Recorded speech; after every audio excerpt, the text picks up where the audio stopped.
Irmãos, este é o tempo de sermos edificados pela palavra do Senhor. Quero chamar a nosso irmão Samuel.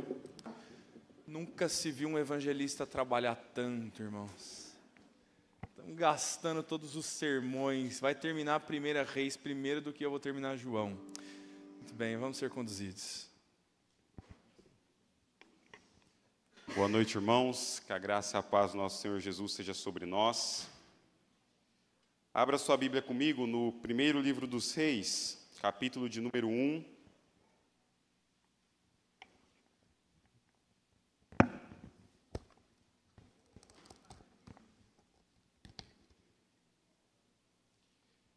Hoje, pela graça de Cristo, concluiremos o capítulo 1. E aí, então, faltará apenas 21 capítulos para concluirmos o primeiro livro dos Reis de Israel. Primeiro livro dos Reis, capítulo de número 1, nós estaremos lendo do verso 32 ao verso de número 53. Pensei em algumas vezes dividir ainda esta passagem em 2 ou 3 sermões, mas entendi que seria melhor expô-lo o restante todo de uma vez. Primeiro livro dos Reis de Israel, capítulo de número 1, verso 32 a 53, nos diz assim: Disse o rei Davi: Chamai-me Zadok, o sacerdote, e Natão, o profeta, e Benaia, filho de Joiada. E eles se apresentaram ao rei. Disse-lhes o rei: Tomai convosco os servos de vosso senhor, e fazei montar meu filho Salomão na minha mula, e levai-o a Giom. Zadok, o sacerdote, com Natão, o profeta, ali o ungirão o rei sobre Israel. Então tocareis a trombeta e direis: Viva o rei Salomão! Subireis após ele, e virá, e se assentará no meu trono, pois é ele quem reinará em meu lugar, porque ordenei seja ele príncipe sobre Israel e sobre Judá. Então Benaia, filho de Joiada, respondeu ao rei e disse: Amém. Assim o diga o Senhor, Deus do rei, meu senhor. Como o Senhor foi com o rei, meu senhor, assim seja com Salomão, e faça que o trono deste seja maior do que o trono do rei Davi, meu senhor. Então desceu Zadok, o sacerdote, e Natão, o profeta, e Benaia, filho de Joiada, e a guarda real. Fizeram montar Salomão a mula que era do rei Davi, e o levaram a Giom. Zadok, o sacerdote, tomou do tabernáculo o chifre do azeite, e ungiu a Salomão.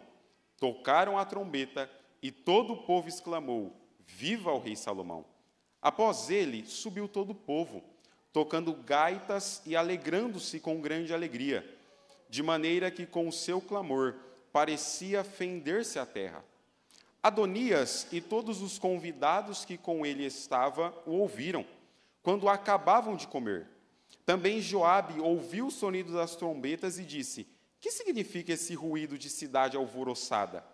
Estando ele ainda a falar, eis que vem Jonatas, filho de Abiatar, o sacerdote. Disse Adonias: Entra, porque és homem valente, e traze boas novas. Respondeu Jonatas e disse a Adonias: Pelo contrário, nosso senhor, o rei Davi, constituiu rei a Salomão. E Davi enviou com ele a Zadok, o sacerdote, e a Natão, o profeta, e a Benaia, filho de Joiada, e aos da guarda real, e o fizeram montar a mula que era do rei. Zadok, o sacerdote, e Natão, o profeta, o ungiram rei em Giom, e dali subiram alegres. E a cidade se alvoroçou. Esse é o clamor que ouviste.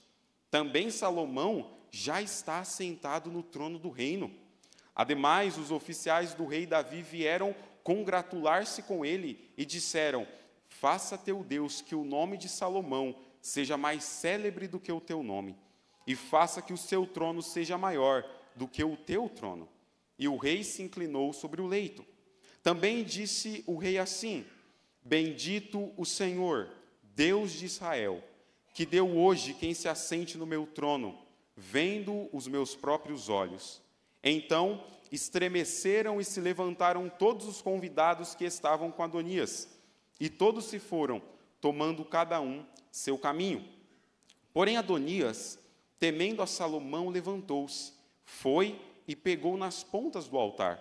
Foi dito a Salomão: eis que Adonias tem medo de ti, porque pega nas pontas do altar, dizendo: jure-me hoje o rei Salomão, que não matará seu servo à espada.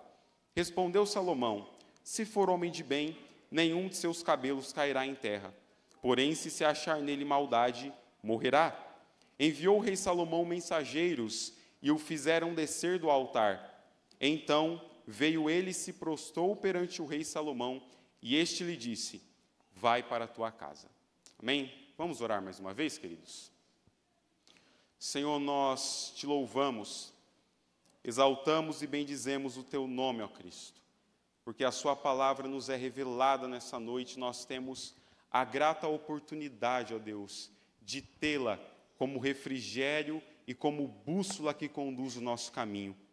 Obrigado, Cristo, porque há muitos anos atrás o Senhor olhou para a história e viu, ó Deus, que nesta noite nós estaríamos reunidos para louvor do teu nome, e a sua palavra pode ser falada, Cristo, que ela caia como semente em boa terra, que ela cresça em nossos corações, que ela frutifique, ó Deus, para a honra e glória do teu nome, Jesus. Amém.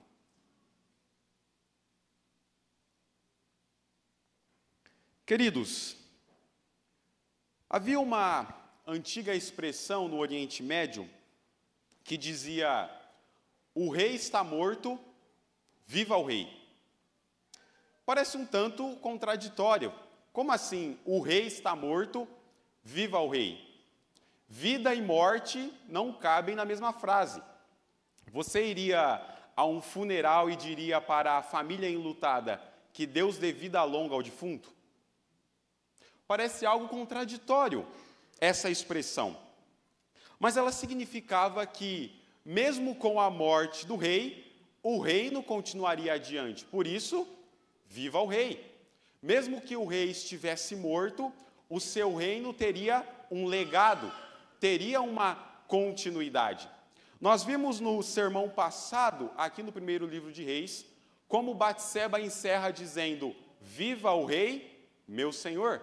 É a mesma expressão que é trazida agora do Oriente para relembrar que, mesmo que o rei esteja morto, o seu reino terá sequência, o seu reino terá continuidade. Deixa eu te lembrar, meu irmão, em que ponto da história de Reis nós estamos. Nós começamos vendo como o rei Davi já estava velho e fraco, como ele já estava entrado em dias, como ele já não conseguia mais governar o reino, conforme o primeiro e o segundo livro do profeta Samuel nos relatam. Diante dessa inclinação do rei Davi, diante da sua impotência, nós vimos que Adonias tenta usurpar o trono. Ele tenta agora se fazer o rei de Israel, diante da situação do seu pai. Vimos no último sermão também como Natã e Batseba agora agem para que Adonias não seja coroado como rei. Tudo que eles fazem para que Salomão, de fato, se assente no trono. E agora vemos como o rei Davi está dando ordens para que Salomão seja constituído rei. Você irá se lembrar que no último sermão falamos como o rei Davi cumpre a promessa dizendo: assim como eu prometi diante de Deus, hoje o teu filho Salomão se assentará no trono em meu lugar. Davi está agora dando instruções para a coroação de Salomão, como essa coroação deve ocorrer, de que forma que ela deve ocorrer, e o texto ainda vai nos mostrar a reação de Adonias e da festa que ele havia dado com os seus adeptos. Acompanhe comigo novamente, querido, do verso 32 ao verso de número 35. Disse o rei Davi: chamai-me Zadok, o sacerdote, e Natã, o profeta, e Benaia, filho de Joiada, e eles se apresentaram ao rei. Disse-lhes o rei: tomai convosco os servos de vosso senhor, e fazei montar meu filho Salomão na minha mula, e levai-o a Giom. Zadok, o sacerdote, com Natã, o profeta, ali ungirão o rei sobre Israel. Então tocareis a trombeta e direis: viva o rei Salomão. Subireis após ele, e virá, e se assentará no meu trono, pois é ele quem reinará em meu lugar, porque ordenei seja ele príncipe sobre Israel, e sobre Judá.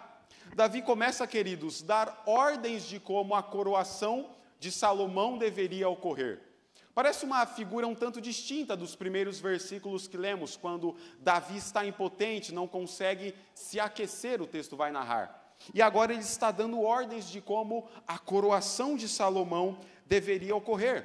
Davi sabia que ele não tinha tempo a perder. Aliás, Adonias já havia se autocoroado rei de Israel. É uma questão de vida ou morte para Salomão e para Batseba, e é uma questão de perpetuidade do reinado que Deus havia estabelecido com a casa de Davi.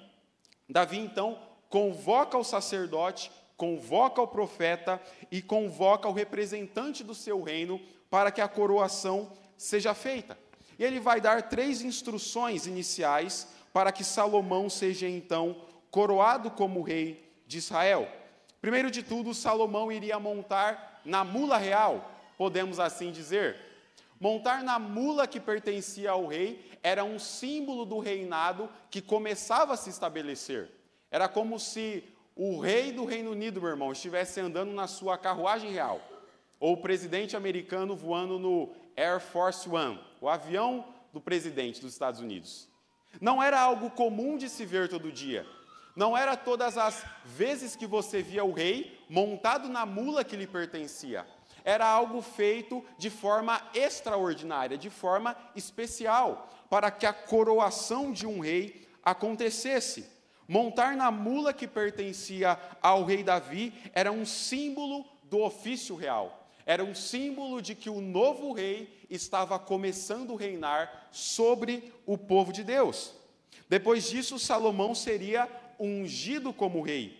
Literalmente, o profeta iria pegar um chifre com óleo e derramaria sobre a cabeça de Salomão, representando que ele agora era o homem escolhido de Deus, que ele agora era o homem que foi ungido por Cristo, separado por Cristo para reinar sobre o povo. Foi assim com Saul quando ele foi ungido por Samuel, foi assim com Davi quando ele foi ungido também pelo profeta Samuel, e agora seria assim com Salomão. Óleo seria derramado sobre a sua cabeça, como um símbolo da sua separação. E talvez você pergunte, meu irmão, por que nós não ungimos ninguém hoje? Por que quando há uma ordenação ao ministério não derramamos óleo sobre a cabeça de ninguém? Por que na ordenação do seminarista Rodrigo não será derramado 1 litro de óleo sobre a sua cabeça? Nós entendemos, queridos, que essa era uma prática exclusiva da antiga aliança.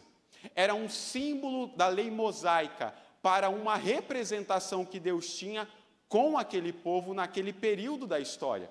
Não temos hoje uma ordem neotestamentária para o fazer. Não havia, meu irmão, nenhum poder místico no óleo. Não era um óleo ungido, era um óleo para unção. Era um óleo para a separação daquele que estava sendo o novo líder do povo de Deus. Entendemos que no Novo Testamento não há uma ordem clara das Escrituras para que isso seja feito. Até porque essas coisas do passado eram símbolos, eram sombras, que foram plenamente cumpridas em Cristo, que foram plenamente cumpridas na nova aliança. Depois de montar na mula real, depois de ser ungido com óleo, Salomão então seria entronizado. O profeta, o sacerdote, o representante do reino, os homens de guerra de Davi e todo Israel iriam acompanhar Salomão para que ele se assentasse no trono que pertenceu a Davi. Eles iriam gritar: "Viva o rei Salomão!", como uma expressão de que ele agora era o novo rei, como uma expressão de que ele agora era o novo líder que Deus havia colocado sobre o povo. Os líderes de Israel o acompanhariam como representação de apoio ao seu reino, representação de que eles estão junto com Salomão, da mesma forma que eles estavam juntos com Davi. Este homem agora se assentaria no trono de Davi, iria governar a nação, iria ser o novo rei. A maneira correta, queridos, estava sendo empregada. Não é da maneira como Adonias fez, de se autocoroar rei e de chamar alguns poucos representantes do povo que concordassem com a sua pretensão. A maneira correta de se tornar rei de Israel era montar na mula que pertencia ao rei, era ser ungido pelo profeta e era se assentar no trono de Davi. A liderança do povo de Deus com o consentimento do rei estava sendo agora executada da maneira que Deus havia estabelecido. E aqui, querido, nós temos que nos lembrar da escolha que o povo de Deus deveria fazer. Lembre-se que o povo de Deus viu Salomão crescendo com a promessa de que ele se assentaria no trono de Davi. E de uma hora para outra nós temos agora Adonias se fazendo o rei de Israel. O povo teve que tomar uma decisão se seguiriam Adonias ou se seguiriam a Salomão. E agora, tendo Salomão se assentado no trono, o povo pode olhar e dizer: eis aí o verdadeiro rei de Israel. Eis aí o verdadeiro homem que Deus escolheu, aquele a qual nós ouvimos as antigas promessas, desde quando ele ainda estava na barriga de sua mãe, que ele se assentaria no trono de Davi e Deus perpetuaria esse reinado, cumprindo a promessa pactual com a casa do rei Davi. Mas veja agora como o verso 36 a 40 nos leva a enxergar os líderes de Israel cumprindo as ordens que o rei Davi está estabelecendo. Acompanhe comigo o verso 36 ao verso de número 40. Então Benaia, filho de Joiada, respondeu ao rei e disse: Amém. Assim o diga o Senhor, Deus do rei, meu senhor. Como o Senhor foi com o rei, meu senhor, assim seja com Salomão, e faça que o trono deste seja maior do que o trono do rei Davi, meu senhor. Então desceu Zadok o sacerdote, e Natã o profeta, e Benaia filho de Joiada, e a guarda real, fizeram montar Salomão a mula que era do rei Davi, e o levaram a Giom. Zadok o sacerdote tomou do tabernáculo o chifre do azeite, e ungiu a Salomão. Tocaram a trombeta, e todo o povo exclamou: Viva o rei Salomão! Após ele, subiu todo o povo, tocando gaitas e alegrando-se com grande alegria, de maneira que com o seu clamor parecia fender-se a terra. Benaia, que era servo de Davi, queridos, é o primeiro a declarar um sonoro amém diante das ordens que Davi está estabelecendo. Benaia é aquele que vai pedir para que o reino de Salomão seja ainda maior que o reino de Davi. Não era uma pretensão egoísta de Benaia e nem um desprezo para com o reinado de Davi, mas era a crença na promessa de que a dinastia real que Deus havia estabelecido se seguiria. Era a crença na promessa de que o reinado de Salomão seria ainda maior do que o reinado de seu pai Davi. Além de Benaia, que era representante do exército de Davi, representante do reino de Davi, Natã e Zadok, o profeta e o sacerdote, seguem atentamente as ordens, cumprem cabalmente as ordens que Davi havia estabelecido. Salomão então vai receber os cumprimentos como o novo rei de Israel, como o novo chefe do povo de Deus, como o novo líder que há de governar. Eu imagino agora os homens da nação de Israel aplaudindo e cantando, as mulheres dançando e as crianças pulando para lá e para cá, comemorando que Salomão agora é o novo rei de Israel. E veja que o texto, queridos, nos faz ver o tamanho dessa festa no verso 40, dizendo: após ele subiu todo o povo, tocando gaitas e alegrando-se com grande alegria, de maneira que com o seu clamor parecia fender-se a terra. A festa que Salomão está empregando é tão grande na comemoração dele sendo o novo rei, que o texto vai dizer que parecia que a terra estava se fendendo. Um mini terremoto estava acontecendo com a festa de coroação de Salomão. Essa é a descrição, queridos, de como Salomão está sendo feito rei de Israel, de como o seu reinado está iniciando, cumprindo as ordens dadas pelo rei Davi, seguindo cabalmente a promessa feita por Deus da casa de Davi, a promessa pactual que Deus havia estabelecido. Mas o texto agora, queridos, nos leva a olhar para uma forma diferente daquela que está sendo empregada. O texto nos faz lembrar a festa que Adonias havia iniciado lá no começo do capítulo 1. É como se nós estivéssemos vendo uma cena de um filme muito alegre, muito boa, e agora a câmera pega e joga para uma cena terrível, uma cena dramática. Nós estamos vendo a festa de Salomão, ele sendo coroado como rei, a promessa pactual sendo cumprida, e agora nós somos trazidos novamente à memória a festa que Adonias havia empregado. Olha o que diz o verso de número 41. Adonias e todos os convidados que com ele estavam o ouviram, quando acabavam de comer. Também Joabe ouviu o sonido das trombetas e disse: que significa esse ruído de cidade alvoroçada? Os apoiadores de Adonias estavam festejando até se fartar. Nós vimos como ele havia convocado homens em Israel para a sua festa, para se fazer rei, para se fazer líder do povo. Como ele havia sacrificado ovelhas e novilhos para que então ele fosse coroado como rei. E agora a festa de Salomão tem um barulho tão alto, a alegria é tão contagiante, que ele próprio está perguntando: o que significa esse ruído de cidade alvoroçada? Que barulho é esse de festa que nós estamos ouvindo?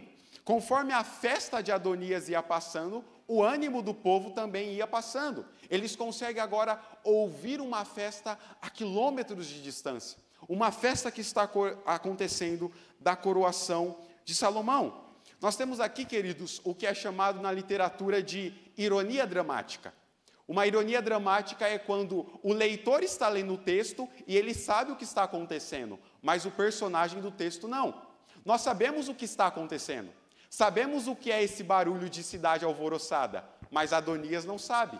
Os seus adeptos não sabem o que está acontecendo.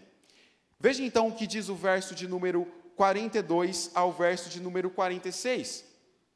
Estando ele ainda a falar, eis que vem Jonatas, filho de Abiatar o sacerdote. Disse Adonias: entra, porque és homem valente e trazes boas notícias, boas novas. Respondeu Jonatas e disse a Adonias: pelo contrário, nosso senhor o rei Davi constituiu rei a Salomão, e Davi enviou com ele a Zadok o sacerdote, e a Natã o profeta, e a Benaia filho de Joiada, e aos da guarda real, e o fizeram montar a mula que era do rei. Zadok o sacerdote e Natã o profeta o ungiram rei em Giom, e dali subiram alegres, e a cidade se alvoroçou. Esse é o clamor que ouviste. Também Salomão já está assentado no trono do reino. Parecia que até então tudo estava indo bem para a pretensão de Adonias. Parecia que o seu plano de se fazer rei de Israel iria se cumprir. Homens influentes de Israel estavam com ele e o apoiavam. Até então não havia tido nenhuma oposição tão severa como a do próprio rei Davi em coroar Salomão como rei e acabar com os planos de Adonias. Mas no exato momento, meu irmão, que as trombetas tocam anunciando Salomão como rei, a pretensão de Adonias acaba. A mesma trombeta que anunciava Salomão como novo líder de Israel era a mesma que anunciava que a festa de Adonias havia chegado ao fim. Havia uma verdadeira festa em Israel, com um verdadeiro rei, e não era a festa de Adonias, era a festa do rei Salomão. É interessante como o texto nos mostra a surpresa que é tida neste momento, porque Jonatas, filho de Abiatar o sacerdote, chega com notícias, e Adonias vai dizer: entra, porque é homem valente, você vai trazer boas notícias, você vai trazer boas novas. E Jonatas então responde: pelo contrário, eu tenho uma notícia para você. Existe um rei em Israel, e esse rei não é você. Esse rei é Salomão. Ele foi coroado pelo rei Davi. Ele foi coroado pelo verdadeiro rei, pelo verdadeiro líder do povo de Deus. Veja agora, queridos, como a pretensão de Adonias se esvazia ao ponto dele querer clamar por misericórdia. Olha o verso 47 ao verso de número 49. Ademais, os oficiais do rei vieram congratular-se com ele e disseram: faça teu Deus que o nome de Salomão seja mais célebre do que o teu nome, e faça que o seu trono seja maior do que o seu trono. E o rei se inclinou sobre o leito. Também disse o rei Davi assim: bendito o Senhor Deus de Israel, que deu hoje quem se assente no meu trono, vendo-o com meus próprios olhos.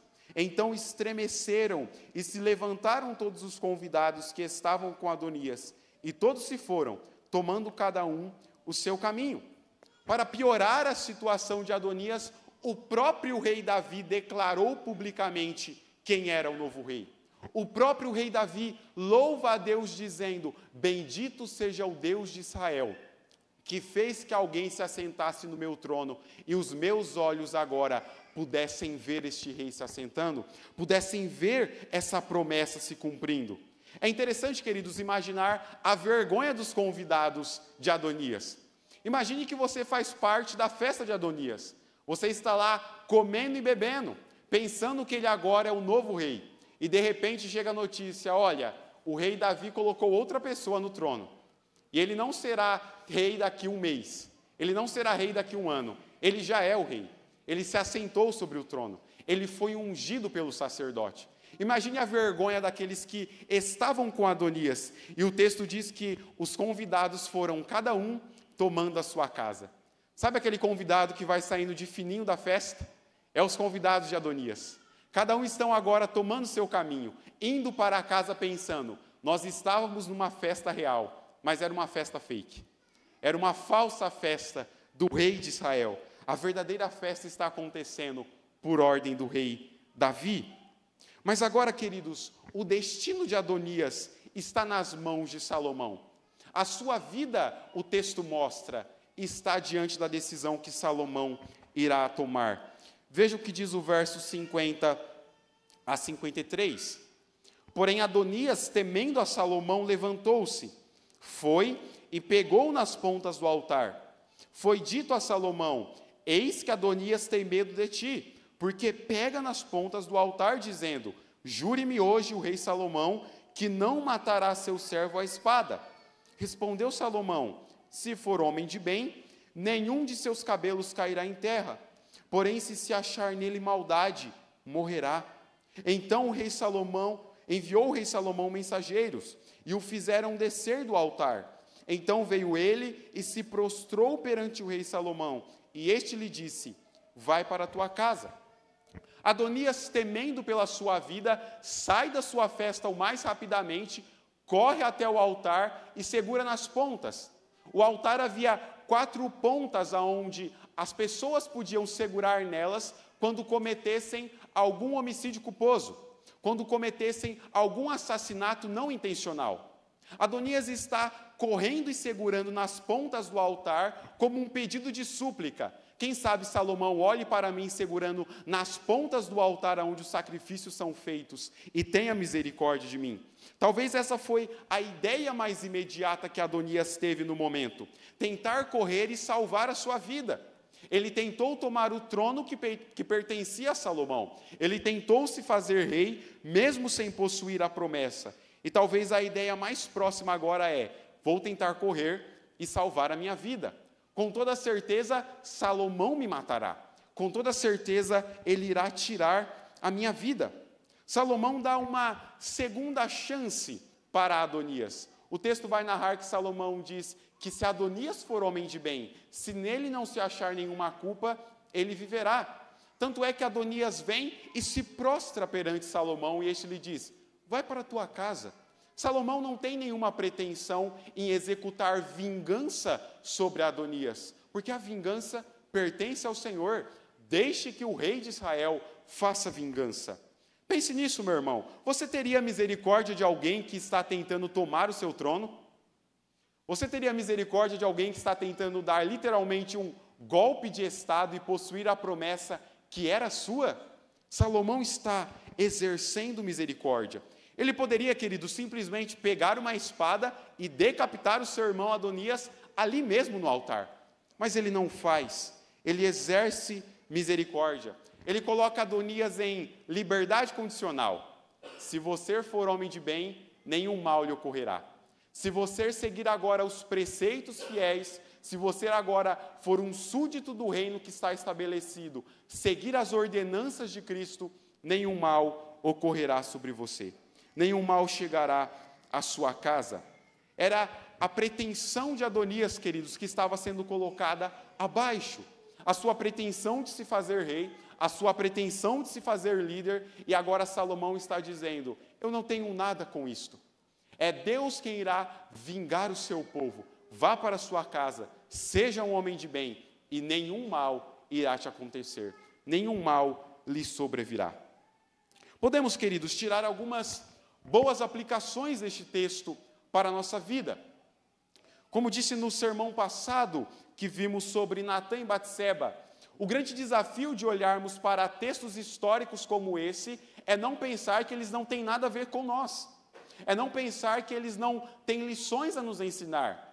Essa talvez é a visão que nós temos de textos históricos como esse. Estão apenas contando uma história de um rei que viveu há milhares de anos atrás e não tem nada a ver com a minha vida. Não tem nada a ver com a minha situação. Mas eu quero, meu irmão, trazer algumas boas aplicações para a nossa vida, de lições que podemos tirar mediante essa história de Salomão e seu irmão Adonias. A primeira delas, queridos, é que a coroação de Salomão aponta para a coroação de Cristo como rei em nossas vidas. Quase todos os detalhes da coroação de Salomão apontam para a realeza de Cristo. Todos os detalhes dessa festa apontam para Cristo sendo coroado como Rei do universo, sendo coroado como Rei e Senhor do nosso coração. A sua unção, a sua entronização e o seu domínio eterno. Nós não temos, queridos, reis no Brasil. E eu custo acreditar que você talvez já presenciou ao vivo e a cores a coroação de algum rei. Mas a coroação de Salomão é tão singular, queridos, que ela nos ajuda a ver Cristo como o grande rei que governa e rege as nossas vidas. Primeiro que Jesus era descendente direto da casa de Davi. Falamos como Cristo possui o direito hereditário de se assentar sobre o trono do universo e governar. Nós vimos como Lucas cumpre a promessa dizendo que da casa de Davi viria aquele que se assentaria no seu trono e o seu domínio seria eterno. Como Zacarias estava profetizando, falando a respeito deste reino, falando a respeito desta promessa pactual. Quando chega o determinado momento, queridos, de Cristo ser coroado, ele também se assenta em um jumentinho. Ele também adentra a cidade e é coroado por aqueles que dizem Hosana nas alturas. Cristo adentra, meu irmão, montado em um jumentinho, e as pessoas ao seu lado o entronizam como o verdadeiro rei, que agora pode governar as nossas vidas.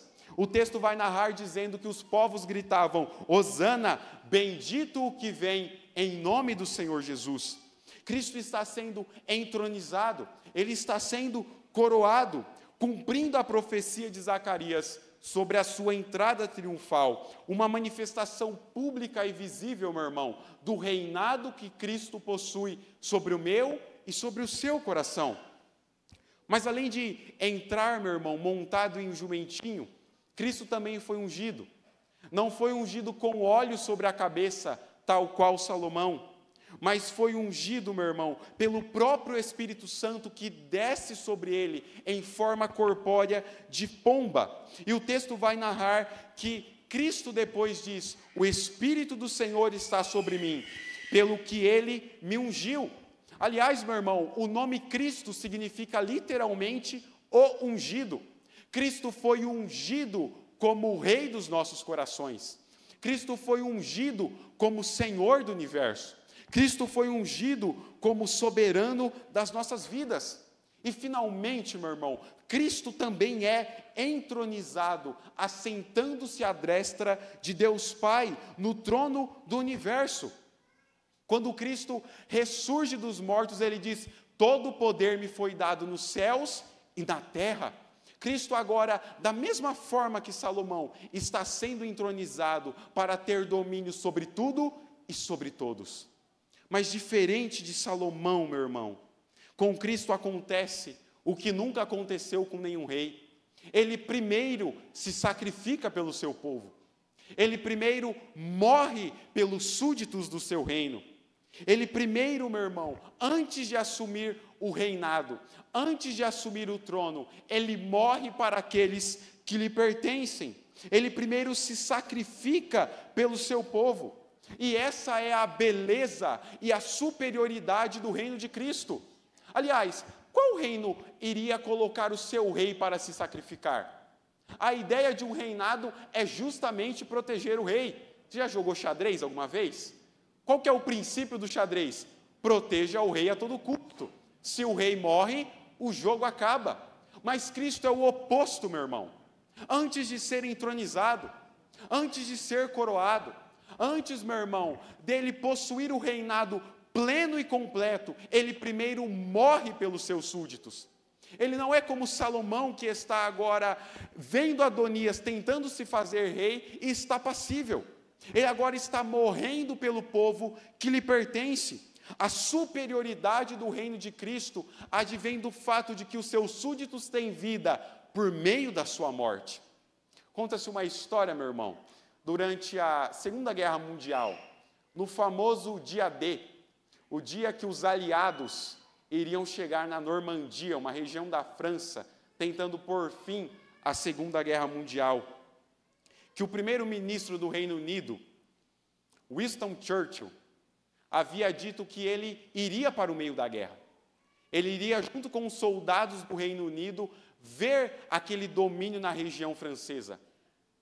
E o então general, comandante do exército americano, Eisenhower, disse que aquilo era loucura. Como que o primeiro-ministro do Reino Unido iria para o meio da guerra? Ele então faz o quê? Apela para o rei do Reino Unido, dizendo: o senhor não pode deixar que o seu primeiro-ministro vá para a guerra.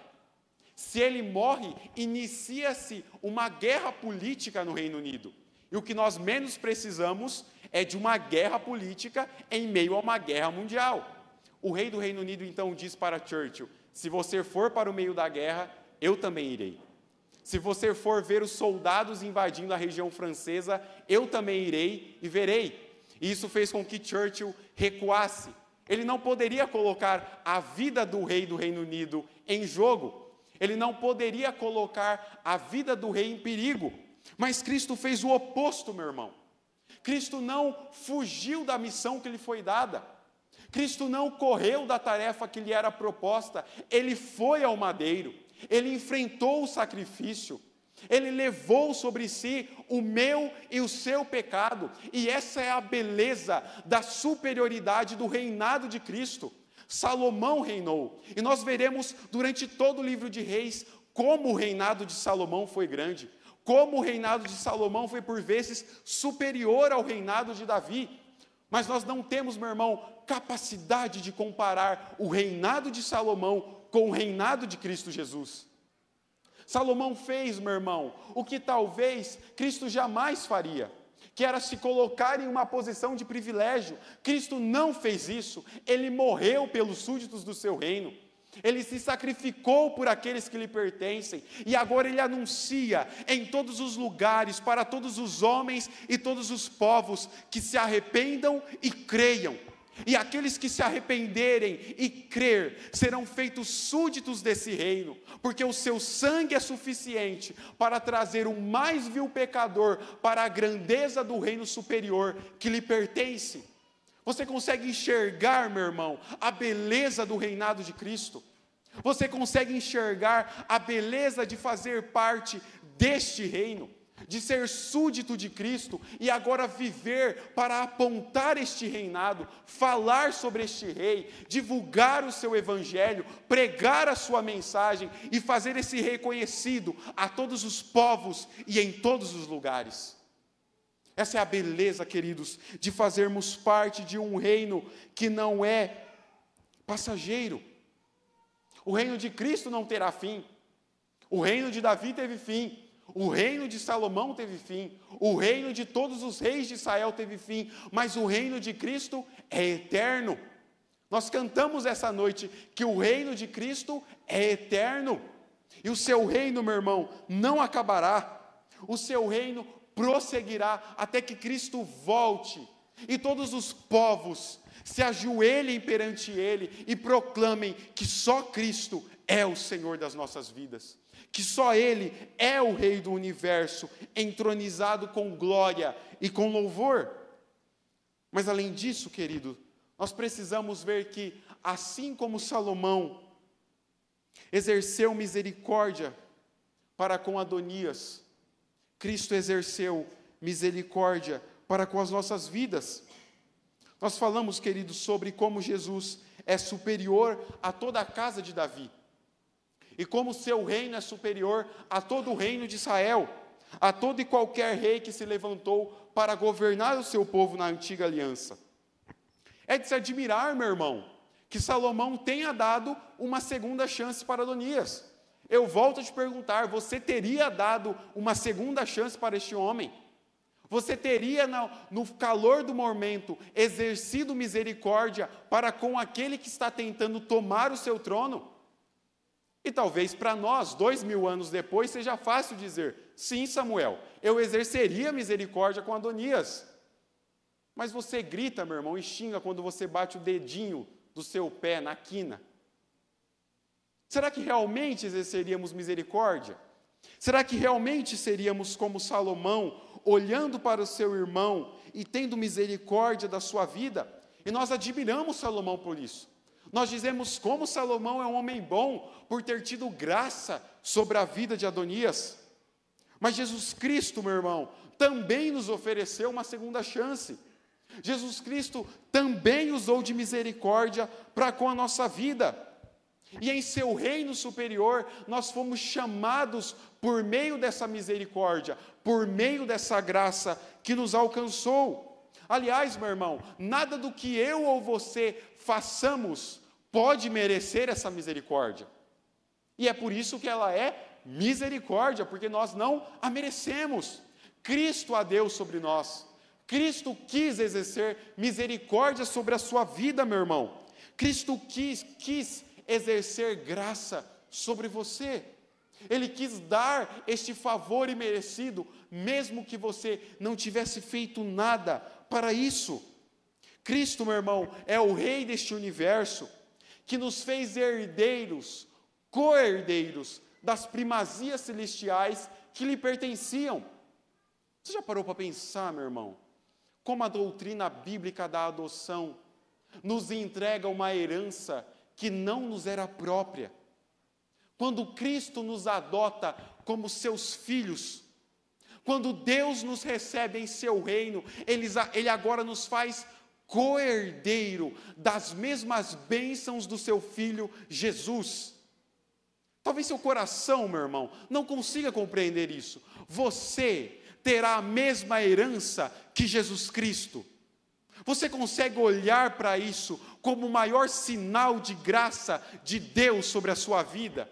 Você é co-herdeiro com Cristo de uma herança que não te pertencia, e Deus, por misericórdia e graça, lhe deu. Por misericórdia, você foi feito filho e súdito deste reino. Por misericórdia, Deus lhe chamou, meu irmão, a adentrar no gozo celeste e fazer com que as bênçãos, com que as glórias que pertenciam unicamente ao seu Filho Jesus, agora recaiam também sobre você. Isso é motivo, meu irmão, de você descansar seu coração nessa semana? Saber que você é co-herdeiro com Cristo. Saber que Deus exerceu misericórdia, e o motivo deste chão não se abrir agora, e Deus nos jogar no inferno que merecíamos, é porque Ele teve misericórdia da sua alma, é porque Cristo teve graça sobre você, é porque, meu irmão, o sangue dele não foi derramado em vão naquela cruz, e este sangue te alcançou, te purificou dos seus pecados, e te fez um súdito do reinado de Jesus.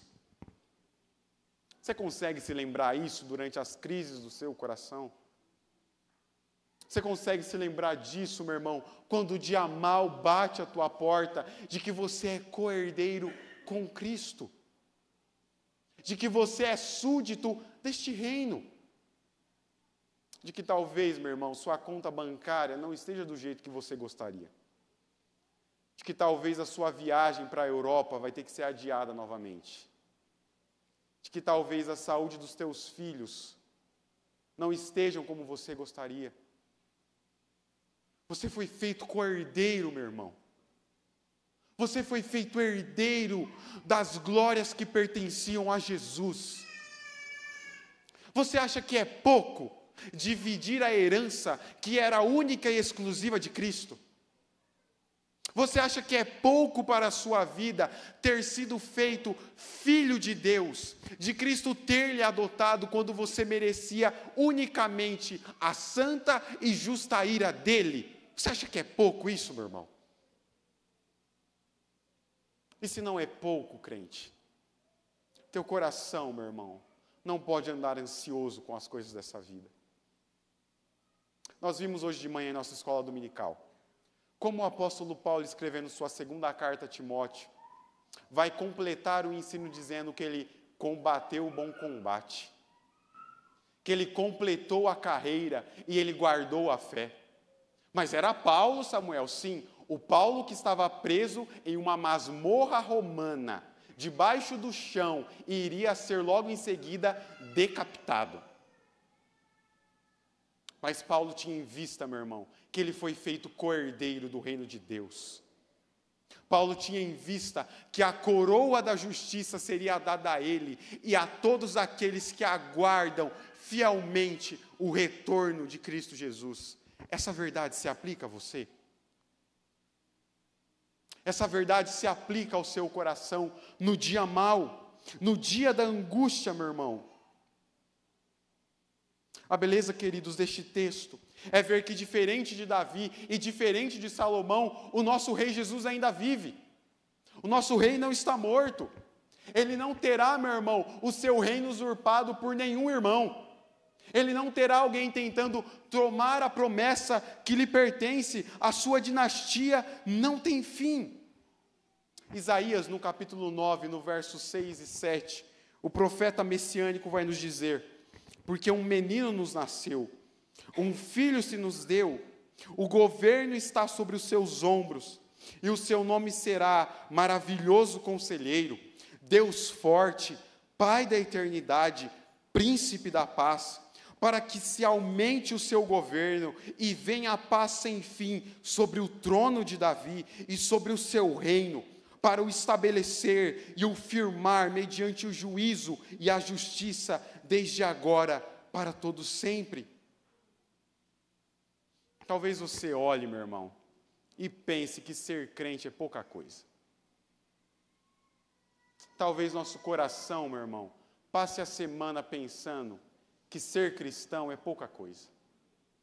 De que ter sido resgatado por Cristo não é tanta coisa assim. De que ter sido feito filho de Deus, de que ter sido feito súdito do seu reino, não é lá grande coisa. Meu irmão, o Rei do Universo te chamou para o reinado que lhe pertence. Cristo te fez súdito do seu reino, meu irmão. Você precisa parar, crente, de olhar para essa vida, vendo os momentos que você passa, como se ele definissem o reino a qual você pertence. Nós não somos daqui, meu irmão. Nós não pertencemos a esse mundo. O nosso reino não é nesta terra. E você tem que viver a sua vida apontando para Cristo, e as pessoas vendo que você não pertence a este reino.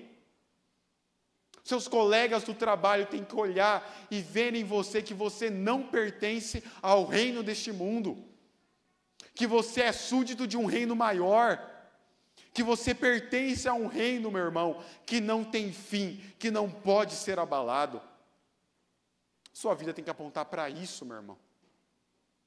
Sua vida tem que apontar para este reino. As nossas vidas precisam apontar para o fato de que fomos feitos filhos e súditos do Rei Jesus. Seu coração aponta para isso, meu irmão. Seu coração aponta que você é filho de Deus e é súdito do reino dele, que ele nos fez filhos pelo reino do seu amor, e agora não há condenação para nós, porque Cristo levou sobre si a condenação que nos pertencia. Mas mais do que isso, meu irmão, nós precisamos, assim como Adonias, fazer uma escolha. Adonias agora precisa decidir se ele será um súdito fiel a este reino de Salomão ou não. Mais cedo ou mais tarde, queridos, a festa de Adonias acabou. Mais cedo ou mais tarde a sua festa teve fim. Ele teve que se perguntar: insistirei no direito de governar ou irei ser leal ao legítimo e verdadeiro rei de Israel, com todo o meu coração e com a minha vida? O capítulo 1, queridos, de 1 Reis termina com Adonias tendo que fazer uma escolha, com Adonias tendo que decidir se iria se submeter ou não ao verdadeiro rei. Naquela manhã, meu irmão, ele havia preparado a sua cabeça para receber a coroa de rei, mas naquela tarde ele estava com o risco de perder a sua cabeça. E esse é o dilema, meu irmão, daqueles que agora devem escolher a Cristo para reinar em seus corações. Eu irei deixar que Cristo governe a minha vida? Eu irei me submeter ao verdadeiro rei? Ou eu irei querer, como Adonias, preparar a minha cabeça para receber a coroa e me fazer rei do meu próprio coração? Me fazer rei da minha vida, porque esse tal de Jesus não sabe o que é melhor para mim. Esse tal de Jesus diz que eu tenho que amar a minha esposa, mas eu quero amar mais de uma mulher. Esse tal de Jesus disse que eu devo me submeter ao meu marido, mas eu quero seguir os preceitos do meu coração. Esse tal de Jesus disse que eu não devo me colocar em julgo desigual com o incrédulo, mas eu quero fazer isso. Esse tal de Jesus falou que eu devo amá-lo e amar a sua palavra e pregá-la e falar dele para esse mundo, mas eu não quero. Eu quero viver minha vida, eu quero governá-la, eu quero ser o rei do meu coração, porque esse tal de Jesus não sabe o que é melhor para mim. Essa é a escolha, queridos, que nós fazemos todas as vezes. Todos os dias, meu irmão, você precisa olhar para o seu coração e pensar: eu deixarei que a palavra de Cristo governe o meu coração. Eu deixarei que Jesus seja o rei sobre a minha vida, ou eu mesmo irei me fazer rei e tomar as decisões pela minha própria vida. Nós vimos hoje de manhã novamente como Paulo, exortando Timóteo, vai dizer que ele deveria se inspirar em seguir as Sagradas Escrituras, como ele deveria persistir em ensinar, em pregar, em ler, porque toda a Escritura é inspirada por Deus. Meu irmão, a Bíblia tem tudo que o seu coração precisa. Jesus é tudo que o seu coração precisa. O reino de Deus, meu irmão, pode lhe dar suficiência. E enquanto você vaguear, procurando em outras coisas, fora do reino de Deus, completude para o seu coração, você jamais achará. Se não estou enganado, foi Dostoiévski que certa vez disse: existe no homem um buraco do tamanho de Deus. Existe no homem um vazio do tamanho de Deus. E só Deus pode preencher o vazio do meu e do seu coração, meu irmão. Decida-se por Cristo. Decida servir a este rei. Decida servi-lo com integridade e fidelidade, deixando que ele governe e dirija a sua vida. Fora do plano de Deus, meu irmão, e fora do seu reinado, não existe graça, não existe misericórdia, existe condenação. Não tente pegar a coroa e colocar na sua cabeça. Nós cantamos hoje que coroado está o Rei Jesus. Deixe que ele seja coroado em seu coração. Deixe que ele seja coroado em sua vida e não meramente nas suas palavras. E nós podemos agora, meu irmão, com essa certeza dizer não apenas o rei está morto, viva o rei. Nós podemos dizer o rei está vivo, viva o rei. Viva o Rei Jesus que nos fez súditos do seu reino. Viva o Rei Jesus que morreu pelos nossos pecados. Viva o Rei, meu irmão, e viva todos aqueles que, sendo súditos do seu reino, vivem pela fé no Filho de Deus. Feche seus olhos, vamos orar. Senhor Jesus, nós te louvamos, Cristo. Nós queremos te adorar, Pai, pela grandeza do teu nome. Porque o Senhor é o Rei das nossas vidas. Porque o Senhor é o Rei dos nossos corações. Porque quando não merecíamos Cristo, o Senhor morreu em nosso lugar. Porque o Senhor verteu naquela cruz sangue precioso. Porque naquele Calvário o Senhor foi imolado. O Senhor se ofereceu como sacrifício, ó Deus, pelo seu povo. Diferente dos reis que passaram, Jesus, o Senhor não fugiu da missão que lhe estava proposta. E o Senhor agora nos fez súditos do seu reino, ó Deus, e que graça abundante sermos súditos do seu reino. O Senhor olhou para nós, pecadores e indignos, nos comprou com seu precioso sangue, nos fez servos, e agora somos chamados, Senhor, a viver este reino de maneira fiel. Somos chamados a olhar para Ti, Cristo, e a fazer-te o único e verdadeiro Rei em nossos corações. Dá-nos graça, Senhor, porque os nossos corações querem, vez após vez, se autocoroar. Nós queremos, assim como Adonias, ó Deus, ser o Rei das nossas vidas. Nós queremos, Senhor, por vezes, decidir o que é melhor para o nosso coração, esquecendo que quando somos súditos de um reino, nós estamos debaixo da lei deste rei, e o Senhor nos deixou a Tua lei, a Tua santa e poderosa palavra. Dá-nos graça, Senhor, para viver esta vida se submetendo ao Teu reinado.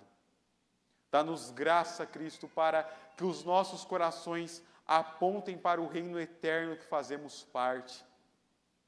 Nos ajuda a lembrar, Senhor, que o Senhor é o Rei que está vivo e que agora nós vivemos pela fé em Ti, ó Jesus Cristo.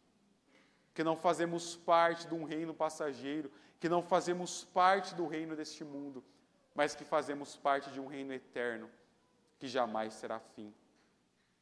Dá-nos essa graça, Cristo, para a honra e glória do Teu nome, Jesus. Amém.